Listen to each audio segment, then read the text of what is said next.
ईश्वर के विषय में कल चर्चा प्रारंभ की थी। कुछ ईश्वर को मानते हैं, कुछ ईश्वर को नहीं मानते हैं। मानने वालों के पास अपने कुछ आधार हैं, वो क्यों मानते हैं। कुछ विचार पूर्वक मानते हैं, कुछ परंपरा से सुनते हैं, हमारे पूर्वज ऐसा मानते हैं, हमारा समाज ऐसा मानता है, तो वो भी वैसा ही मानने लगते हैं। और जो ईश्वर को नहीं मानते हैं, उनके भी अपने कुछ आधार हैं। जिस तरह का ईश्वर प्रस्तुत किया जाता है समाज में, उसके कार्य आदि बताए जाते हैं, वो उनको ठीक प्रतीत नहीं होते। उनके बहुत से प्रश्न होते हैं, प्रश्नों का कोई समाधान नहीं होता, तो वो ईश्वर को फिर नहीं मानते हैं, स्वीकार नहीं कर पाते हैं।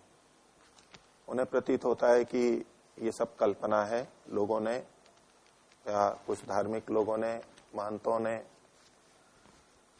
इसकी कल्पना कर ली और इसको बस बना दिया, उसका एक डर पैदा कर दिया ताकि समाज ठीक चलता रहे। ईश्वर के भय से, पाप पुण्य धर्म अधर्म से, वास्तव में कोई ईश्वर नहीं होता है। तो एक एक करके इन पे हम थोड़ी थोड़ी चर्चा करेंगे। ईश्वर है, इस विषय में सबसे पहले हमें विचार करना होगा, और फिर ईश्वर कैसा है ये धीरे धीरे आगे एक एक करके लेंगे। तो कल जो बात आपके सामने रखी थी, इस संसार में वस्तुएं बनी हुई हैं, निर्माण हुआ है पूरे ब्रह्मांड का, बड़े बड़े लोकों का, और पृथ्वी आदि लोकों पर विद्यमान प्राणियों का, उनके शरीरों का, ये अद्भुत है। ये चीजें बहुत विशिष्टता से बनी हैं, इनमें बहुत बुद्धिपूर्वक रचना की गई है, बहुत अधिक सामंजस्य है, बहुत सूक्ष्मता से ये बनी हुई हैं। ये अपने आप नहीं बन सकती, इनका कोई बनाने वाला अवश्य है। बुद्धिपूर्वक रचना है और वो किसी चेतन की होनी चाहिए। हम मनुष्यों में से किसी ने इसको बनाया नहीं है।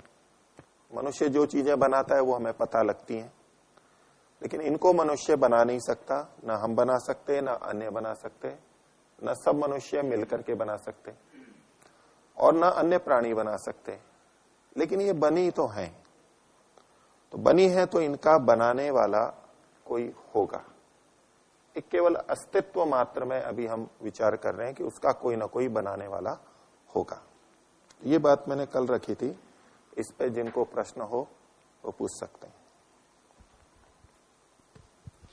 ओम आचार्य जी, इसमें एक सवाल उठता है फिर कि कोई भी चीज जो बनी हुई है उसका बनाने वाला है, तो फिर ईश्वर का जब चर्चा आता है तो उसको बनाने वाला कौन है, ये मन में स्वाभाविक प्रश्न उठता है ऐसे। जी, तो देखिए, जो ये कथन किया जाता है कि जितनी चीजें बनी हैं उनका बनाने वाला है कोई, जो चीजें बनी हैं, अर्थात कुछ चीजें ऐसी भी हो सकती हैं जो न बनी हो। इसको कई जने इस ढंग से प्रस्तुत कर देते हैं कि कोई भी वस्तु है तो उसका बनाने वाला अवश्य होगा। जो भी वस्तुएं हमें दिखाई दे रही हैं, जो भी चीज हैं, उनका कोई ना कोई बनाने वाला अवश्य होगा। जब ये बात रखी जाती है तो ये प्रश्न भी उठ जाता है। लोग जो ईश्वर को नहीं मानते हैं, नास्तिक लोग हैं, वो ये भी प्रश्न करते हैं कि यदि सबको का कोई ना कोई बनाने वाला है तो फिर ईश्वर का बनाने वाला कौन है। तो ये जो दूसरी प्रस्तुति है कि सबका कोई ना कोई बनाने वाला होता है, इस सबका नहीं कथन करना होता है। ये वक्ता का अभिप्राय भी नहीं है कि सबका बनाने वाला कोई ना कोई है तो फिर ईश्वर का भी बनाने वाला कोई होना चाहिए। यह अभिप्राय क्या है, जो चीजें बनी हैं, जो बनती हैं, उनका कोई ना कोई बनाने वाला है, सबका नहीं। जो चीजें बनती ही नहीं है उनका बनाने वाला कोई नहीं होगा। इस पे पहला जो आक्षेप आता है नास्तिकों की तरफ से, उनकी दृष्टि से एक बार विचार करते हैं। यदि सबका बनाने वाला कोई ना कोई है तो ईश्वर का बनाने वाला कौन है। अब इस पे आस्तिक व्यक्ति कुछ बोल नहीं पाता है। ईश्वर को, भगवान को बनाने वाला कौन है, उसको बनाने वाला कोई नहीं है। हम क्या बोल देते हैं, उसको बनाने वाला कोई नहीं है। वो पूछेंगे कि तो क्या वो अपने आप बन गया? ईश्वर को बनाने वाला कोई नहीं है, ये जब हम उत्तर देते हैं तो वो पूछ सकते हैं कि फिर क्या वो अपने आप बन गया? अब आस्तिक के मन में फिर प्रश्न खड़ा हो जाता है, वो क्या उत्तर दे कि हाँ वो अपने आप बन गया। अगर ये बोल देता है तो वो मूल सिद्धांत खंडित हो जाता है कि जो चीजें बनी हैं उनका कोई ना कोई बनाने वाला होता है। जो प्रारंभिक आधार था, तो वो लोग फिर कहते हैं कि ठीक है, अगर ईश्वर भी बना है और वो अपने आप बन गया तो संसार भी बना है, वो भी अपने आप बन गया होगा। वो नियम खंडित हो जाता है। तो इसको देख करके फिर नास्तिक कहते हैं कि ये तो कोई आधार युक्त तर्क नहीं है कि कोई चीज बनी है तो उसका बनाने वाला भी कोई होगा। तो इस तरह बोलना नहीं चाहिए कि ईश्वर को बनाने वाला और कोई नहीं है, ईश्वर स्वयं बन गया। बनना ही नहीं बोलना होता है। ईश्वर बना है ये नहीं कि ईश्वर स्वयं बन गया, ये नहीं होता है वास्तविकता। ये ऐसा नहीं बोलना है। क्यों नहीं बोलना है उसके बारे में मैं थोड़ी चर्चा करूंगा अभी। कि ईश्वर तो बना ही नहीं है, ईश्वर तो नित्य है, इसलिए उसके बनाने वाले का प्रश्न ही नहीं उठता। जो चीजें बनी हैं उनका बनाने वाला कोई होता है, लेकिन जो चीजें बनी ही नहीं है उनका कोई भी बनाने वाला नहीं होता। वो तो सदा से है, उनको नित्य कहते हैं। तो एक तो ये उत्तर हम उनको दे सकते हैं कि परमात्मा चूंकि बना ही नहीं है, ईश्वर बना ही नहीं है, इसलिए उसके बनाने वाले का प्रश्न ही नहीं उठता। जो चीजें बनी हैं उन्हीं के बनाने वाले के बारे में बात होती है।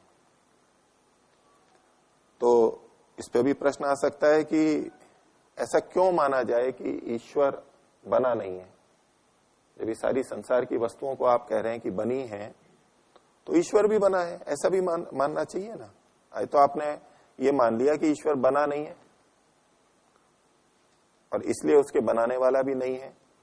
ईश्वर भी बना हुआ हो सकता है, ईश्वर बना नहीं है, इसमें क्या कारण आप बता रहे हैं? इसके लिए हमें उनको थोड़ा सा विचार करना पड़ेगा कि यदि हम ईश्वर का भी बनाने वाला कोई मान भी लें, कह भी दें, तो फिर उस पर भी यही प्रश्न आएगा कि उसका बनाने वाला कौन है? जिसने ईश्वर को बनाया वो भी तो एक फिर वस्तु है, उसको कौन बनाता है? अब अगर हम पीछे पीछे चलते जाएंगे, उसको और किसी ने बनाया कहते जाएं, कहीं अंत आएगा क्या प्रश्न का? इसे कहते हैं अनवस्था दोष। अगर हम कारण का कारण तो पीछे पीछे जाएंगे, कोई अंत नहीं आएगा इसका। ये अनवस्था दोष है और ऐसा स्वाभाविक भी नहीं है कि पीछे पीछे हम चलते चले जाएं। एक जगह तो कहीं ना कहीं हमें रुकना ही होगा, चाहे 100 पीछे पीछे जाकर के करें या लाख करें, कहीं भी जाए, लेकिन कहीं ना कहीं तो हमें रुकना होगा। क्यों रुकना होगा? उसके लिए एक बात समझते हैं। एक तो ये देखें कि जो चीजें बनती हैं वो कुछ अवयवों, घटकों से बनती है।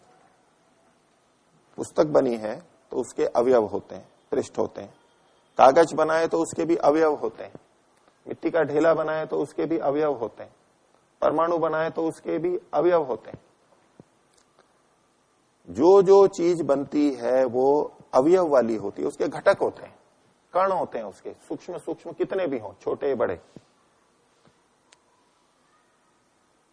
तो जो चीज बनती है तो वो कुछ अन्य वस्तुओं के संयोग से बनती है, अन्य घटकों के मेल से बनती है। जितनी भी चीजें बनी है, तो कौन सी चीज बनती है, कौन सी चीज नहीं बनती है, इसका जब हम निर्धारण करते हैं तो जो अन्यों के संयोग वाली है, जिसमें अवयव हैं, घटक हैं, वही चीज बनी हुई होती है। जिसमें घटक नहीं है उसके बनने की कोई बात नहीं होती है। ये बात, इस सिद्धांत को दर्शन भी मानते हैं और आधुनिक विज्ञान भी मानता है। एक समय था जब वैज्ञानिकों ने परमाणु को ही सबसे छोटी इकाई माना था। वो इसको मान के चलते हैं कि एक मूल इकाई तो कोई ना कोई है जो कि अविभाज्य है, जिसके टुकड़े नहीं हो सकते, जो निरवयव है। फिर बाद में इलेक्ट्रॉन, प्रोटॉन, न्यूट्रॉन की परिकल्पना आई, तो बोले ये भी तो इसके घटक हो गए। फिर उनके भी और घटक आ गए। वैज्ञानिक भी सिद्धांततः इस बात को मानते हैं कि ये जितनी भी चीजें बनी हुई हैं, इनका जो मूल उपादान कारण है, जिनसे ये बनी है, वो अंतिम चीज तो किसी से नहीं बनी हुई हो सकती है।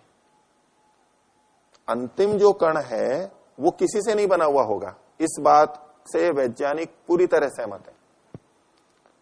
और इस सृष्टि का मूल कण क्या है? परमात्मा को तो एक तरफ छोड़ दीजिए, वो परमात्मा को नहीं स्वीकार करते, सब स्वीकार नहीं करते। विज्ञान से जिन उपकरणों से वो परीक्षण करते हैं उनसे वो परमात्मा सिद्ध नहीं हो सकता, उन यंत्रों से। लेकिन जो मूल चीज है, प्रथम चीज है, वो किसी से नहीं बनी होती, इस बात को समझाने के लिए जो हम परमात्मा के संदर्भ में देखना चाह रहे हैं कि वो परमात्मा किसी से नहीं बना होगा, उसको मैं प्रकृति वाले विज्ञान की दृष्टि से आपके सामने रख रहा हूं। वो दूसरी जगह घटाते हैं जो उनका क्षेत्र है।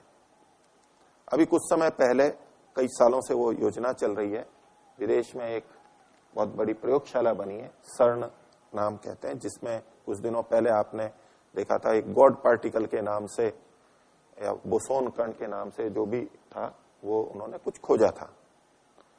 वो पूरा का पूरा कार्यक्रम, प्रोजेक्ट किस बात को लेकर के है? क्या खोज है वो मूल तत्व? कि इस जगत का मूल कण क्या है। मूल कण का मतलब है अविभाज्य कण, जो किसी और से ना बना हो, आदि कण, मूलभूत कण, जिसके टुकड़े नहीं हो सकते, जिसमें अवयव नहीं है, वो मूल कण क्या है। इसकी खोज के लिए वो इतनी बड़ी प्रयोगशाला बनी है, जो किसी एक देश के बस की बात नहीं है, एक देश ने की नहीं है, वो बहुत सारे देशों ने मिलकर के उसको बनाया, उसमें धन देते हैं और बहुत सारे देशों के वैज्ञानिक लगे हैं, शीर्ष स्तर के वैज्ञानिक उसमें लगे, बहुत बड़ी संख्या है। भारत के भी बहुत सारे उसमें वैज्ञानिक हैं। इतना बड़ा काम है ये, और इतने बड़े काम का इतने वैज्ञानिक मिलके जो काम कर रहे हैं, उसका मूल प्रथम सूत्र क्या है? वो इस बात को मान करके ये सारा प्रयोग कर रहे हैं। कितने खरबों और डॉलर खर्च कर रखे हैं, इतनी मेहनत पड़ रही है वहां पर, कितनी ऊर्जा खर्च हो रही है, कितने मनुष्य लगे हैं, उनके कितने कितने वेतन है वैज्ञानिकों के, इतने बड़े बड़े वैज्ञानिक होते हैं, वेतन की आप कल्पना कर सकते हैं उनकी कितनी होगी, लाखों करोड़ों के उनके वेतन होते हैं। ये सारा खर्चा किस बात के लिए? इस संसार के मूल कण को खोजने के लिए। अगर वो ये मानते कि मूल कण होता ही नहीं है, टूटता ही जाता है, टूटता ही जाता है, तो फिर तो ये खोज करने की जरूरत ही नहीं थी। ये सारा खोज करते ही नहीं वैज्ञानिक।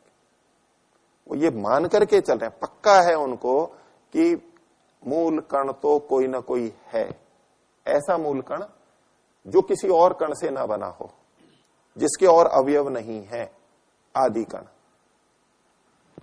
ऐसा अवश्य है, ऐसा हमारे दर्शन भी मानते हैं, और वो सृष्टि के मूल 3 कण सत्वर स्तंभ को स्वीकार करते हैं, हमारे शास्त्रों में जो मिलता है, वैदिक परंपरा में मिलता है। लेकिन कोई ना कोई मूल कण होता है जिसका कोई कारण नहीं होता। अब वैज्ञानिक बाकी सब चीजों का कारण बताते हैं कि ये किससे बना हुआ है। छोटे सूक्ष्म इतने सूक्ष्म चले गए हैं कि परमाणु और उससे भी सूक्ष्म, ये सब वो खोजते जा रहे हैं, लेकिन फिर भी उनको ये मानना ही पड़ता है कि मूल कण तो किसी से नहीं बना है। वो इस परिकल्पना को कभी स्वीकार नहीं कर सकते कि अनंत, वो भी किसी से बना है और वो भी फिर किसी से बना है और वो भी किसी से बना है।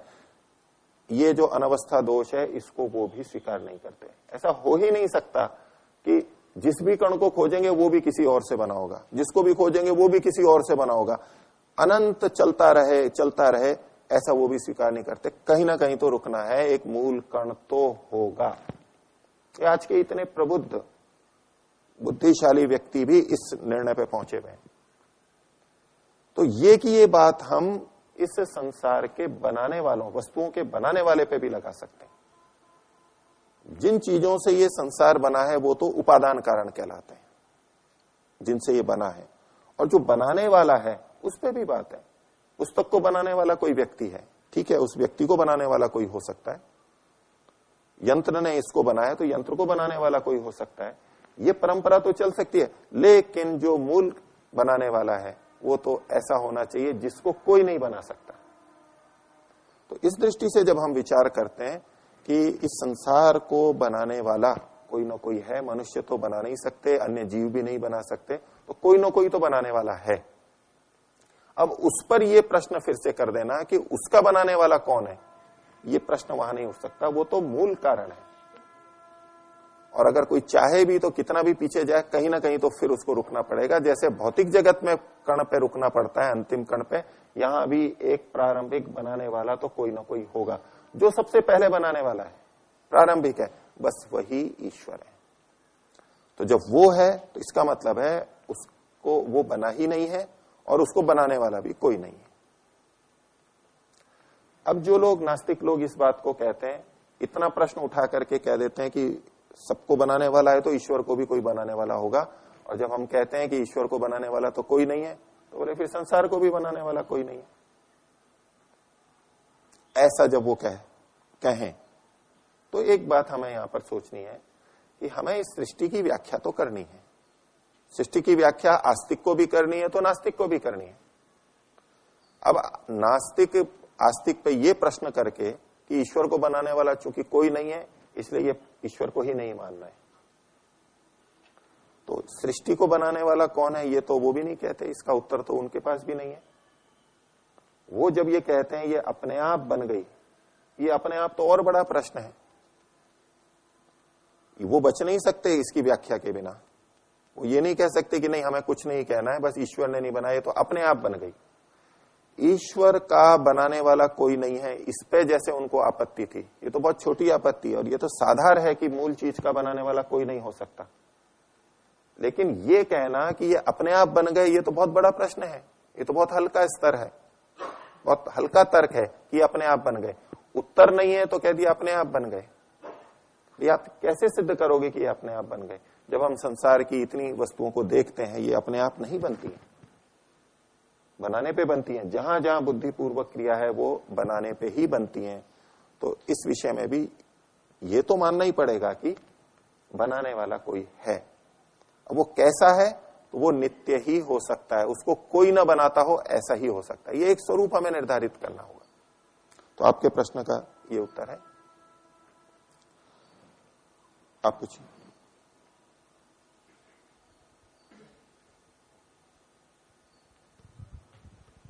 ओम आचार्य जी, जैसे कि आपने कहा कि मतलब अंत में कोई ना कोई तो है जिसकी फिर खोज नहीं की जा सकती, तो जैसे कि हम कहते हैं खोज नहीं की जा सकती, तो फिर अलग अलग धर्मों के लोग और अलग अलग मजहबों के लोग जो क्यों भटक रहे, फिर एक ही धर्म को क्यों नहीं अपनाते जिससे कि उसको खोजा जा सके? जी देखिए, ये जो हम कह रहे हैं कि परमात्मा की खोज नहीं की जा सकती, ऐसा नहीं। उसमें एक निश्चय पे हम निर्णय पे पहुंचते हैं कि जो मूल सत्ता है बनाने वाला, मूल आदि कारण है, उसको बनाने वाला कोई नहीं होगा।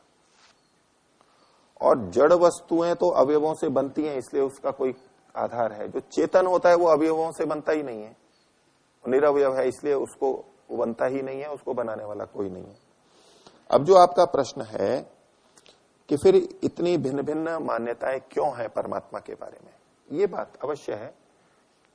अगर परमात्मा का ठीक स्वरूप जान लिया होता, प्रत्यक्ष होता जिनका, तब तो ये सारी बातें नहीं होती। क्योंकि परमात्मा को का प्रत्यक्ष तो सबको हो नहीं पाता है। बाकी हम सुनी सुनाई बात के आधार पर करते हैं, कुछ कल्पना के आधार पर कर लेते हैं। वो बहुत बड़ा दोष है ईश्वर के मानने वालों में, आस्तिक लोगों में। और जो बहुत सारे नास्तिक बने हैं उनका भी कारण ये है कि वो इनको देखते हैं कि ये देखो कुछ जानते नहीं है और ऐसे ही कुछ ना कुछ कल्पना करते रहते हैं, उल्टी सीधी बातें बोलते हैं, तो ऐसा तो नहीं हो सकता ईश्वर। बहुत से नास्तिक तो ये हैं जो मान तो सकते हैं ईश्वर को, लेकिन जिस तरह का ईश्वर लोग में समाज में प्रचलित है, बोले ऐसा ईश्वर तो नहीं हो सकता। जिस तरह की बातें तरह तरह की हैं, जो हम आगे धीरे धीरे देखेंगे, ऐसा ईश्वर तो हमें स्वीकार्य नहीं है, ऐसे ईश्वर को मानने की कोई आवश्यकता नहीं है, ऐसा ईश्वर तो हो ही नहीं सकता। अगर है तो वो फिर युक्ति संगत होना चाहिए। वो स्वरूप हमारे सामने धीरे धीरे एक एक करके आएगा। तो अलग अलग तो बातें हैं उसके अंदर। एक प्रश्न कल के ऊपर आया था जयवीर जी का, बोलिए।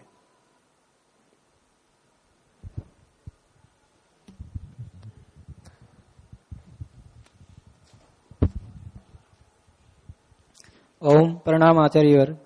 मेरा प्रश्न था कि आपने बताया कि आस्तिक लोग कम पढ़े लिखे होकर भी भगवान को मानते हैं, और नास्तिक लोग अधिक पढ़े लिखे होकर भी भगवान को क्यों नहीं मानते?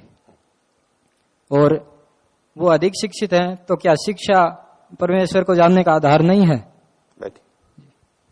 मैंने कल एक बात रखी थी कि आस्तिक और नास्तिकों का यदि हम अवलोकन करें तो ईश्वर को न मानने वाले जो नास्तिक हैं उनमें पढ़े लिखेों का स्तर अधिक है, अधिक पढ़े लिखे लोग हैं।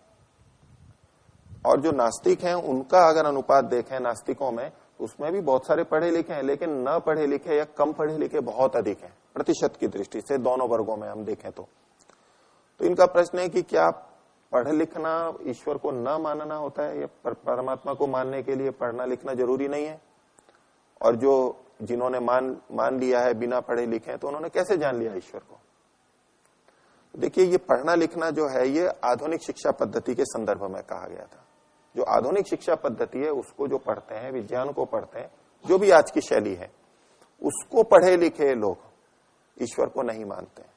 कारण क्या है कि वो पढ़ते हैं लिखते हैं तो उनकी बुद्धि युक्ति तर्क से जुड़ी होती है, वो कारण पूर्वक देखते हैं, संगति देखते हैं, विचार करते हैं, वो यूं ही नहीं मान लेते हैं। और उन्हें जब ईश्वर के मानने वालों में असंगतियां दिखाई देती हैं, परस्पर विरोध दिखाई देते हैं, तो उनका मस्तिष्क स्वीकार नहीं करता है। उनका मस्तिष्क इस तरह से विकसित हुआ है जो कारण कार्य संबंध को है, लॉजिक को मानता है।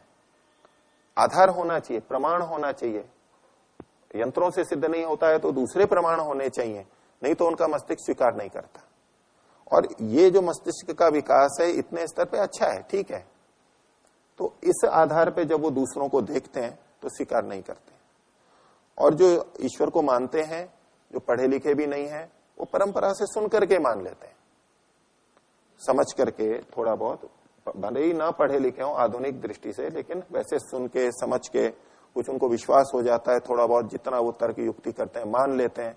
और कई बातें विरोध भी होती हैं तो उस पर ध्यान नहीं देते हैं, विरोधी बातों को भी मान लेते हैं कि भाई धर्म का क्षेत्र है, उसमें बुद्धि का दखल नहीं है। और उनको बताने वाले भी यही बताते रहते हैं आजकल कि ईश्वर का मानना तो ये तो, धर्म का मानना, ईश्वर का मानना ये तो हृदय की बात है, वहां बुद्धि नहीं चलती है, बुद्धि विज्ञान में चलती है। अगर आप बुद्धि लाओगे तो ये नहीं चलेगा। तो इन लोगों ने ऐसा ही प्रस्तुत कर दिया कि यहाँ बुद्धि की टांग मत अड़ाओ, आप बुद्धि को मत लाओ बीच में, ये तो है बस मान लो। वो भी सोचते हैं कि चलो ठीक है मान लिया, वो भी बुद्धि फिर नहीं लगाते, उसमें विचार नहीं करते। तो कुछ तो ऐसे हैं जो बिना पढ़े लिखे केवल सुन करके मान लेते हैं, ठीक भी मानते हैं वो बहुत से, लेकिन गलत बातें भी मानते हैं। और जो आस्तिक पढ़े लिखे हैं और फिर भी विपरीत विपरीत बातें मानते हैं, तो उनके मन में ये घर कर गया है, करा दिया गया है कि ईश्वर के बारे में बुद्धि, धर्म के बारे में बुद्धि नहीं चलानी है, तो बस ठीक है, मानना है, मानने की बात है, वो तो हृदय की भावना की बात है, इसलिए वो मानते रहते हैं। तो जो पढ़े लिखे लोग अधिक हैं, विचारते हैं, उनको ये स्वरूप स्वीकार नहीं होता है जो प्रचलित है। अगर उनके सामने ठीक स्वरूप आए तो उनमें से बहुत सारे, अधिकांश ईश्वर को स्वीकारने वाले बन सकते हैं।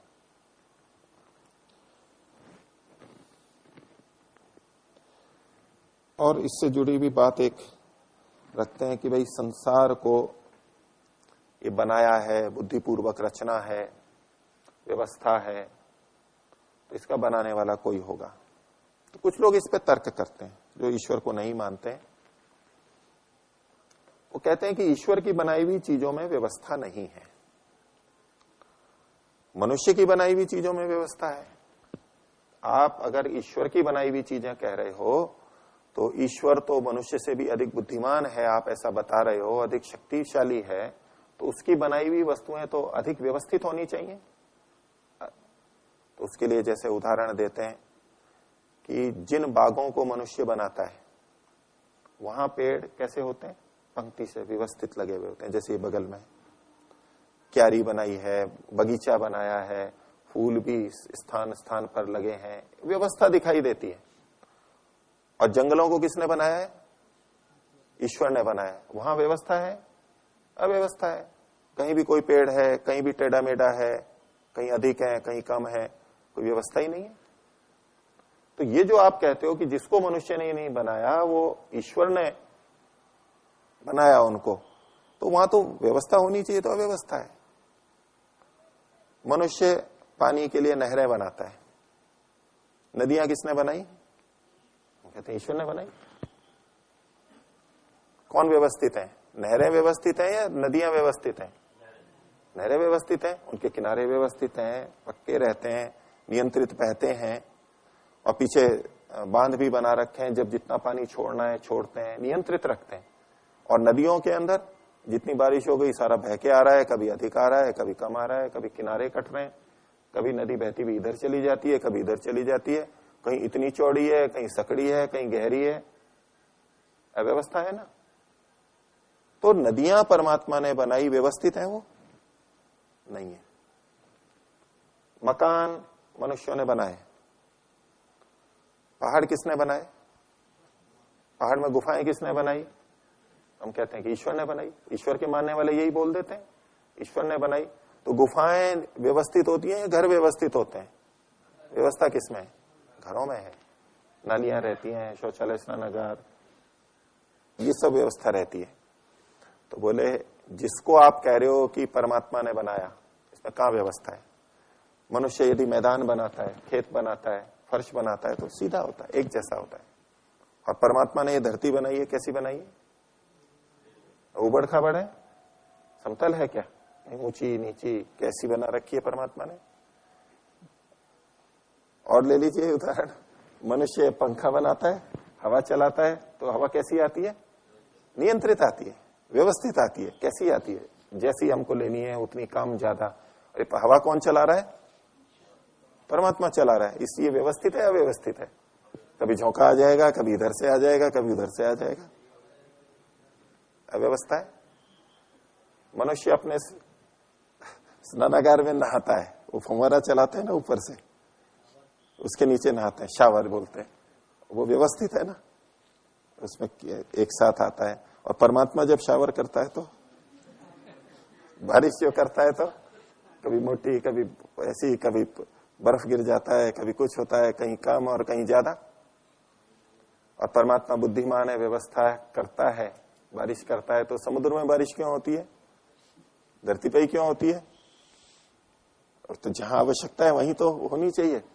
ऐसे ऐसे बहुत सारे प्रश्न व्यवस्था के ऊपर भी आते हैं।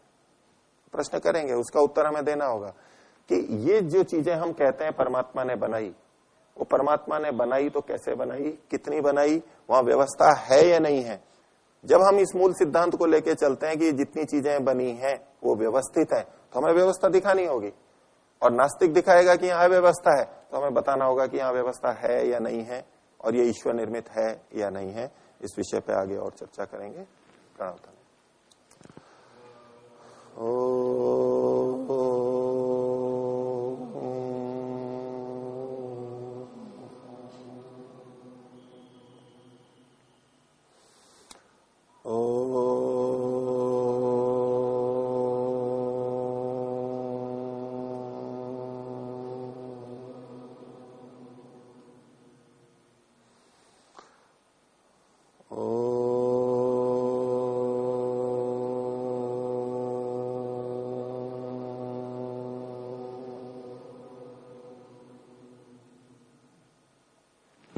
सभी को सादर अभिवादन। ओम शांति।